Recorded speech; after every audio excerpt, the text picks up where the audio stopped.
Soma Işıklar bölgesinde 5 yıl önce elin bir kaza yaşanan maden ocağının işletmesini Türkiye Kömür İşletmeleri Kurumumuza bağlı bir şirkete devrediyoruz. Burada çalışan 2400 işçimize de kömür işletmemizin şirketinde kadro veriyoruz. Kadro. Tamam. Dün gece itibariyle bu işçilerimizin tamamının yeni şirkete nakilleri yapıldı. Şimdi bunu CHP'liler gelir istismarını yapar ha. Bak sizi açıkta bıraktılar. Boşta bıraktılar. İşleri güçleri bu. Hep ortalığı karıştırmak. Bu yalana, müfterilere, iftiracılara sakın aldanmayın. Şimdilik mevcut işçileri aldık.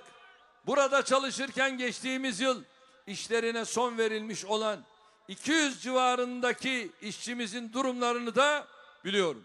İnşallah onları da sonraki alımlarda değerlendireceğiz. Bunun yanında Soma'da üretim için devredilecek yeni sahalarda da 10.000 ilave istihdam bekliyoruz.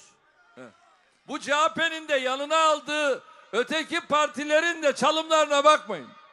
Bunların heybesinde ne hizmet var, ne proje var, ne gayret var. Bunların heybesinde saman bile yok. Bunların heybesinde sadece iftira var. Hakaret var, ihanet var, kavga var. Kavga dedikse sanmayın Türkiye'nin düşmanlarıyla kavga ediyorlar. Kendi işlerinde post kavgası, rant kavgası, bundan başka bir şey yapmıyorlar. Hem de öyle bir kavga ki başka bir işe bakacak fırsat dahi bulamıyorlar.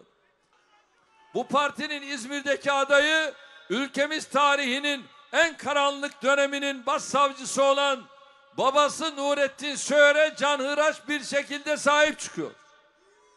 Tabii babaya sahip çıkmak başka, babanın karanlık ve zorba mirasına sahip çıkmak bambaşka.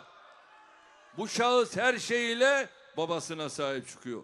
CHP'nin genel başkanı da başarılı bir hukukçu diyerek bu darbecinin sahiplenilmesine destek veriyor. İYİ Parti'ninki de öyle.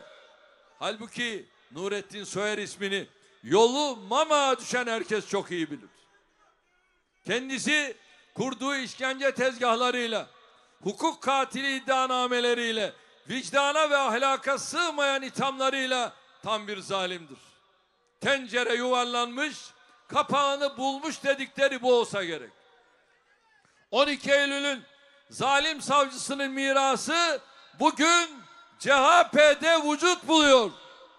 Ülkemizdeki tüm darbelerin açık ve aleni destekçisi CHP bu kötü mirasını bugün de devam ettiriyor.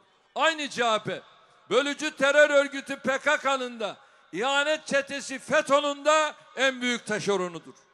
İşkenceciden teröriste, hainden sapkına kadar herkesi toplayan bu partinin tek bir derdi var.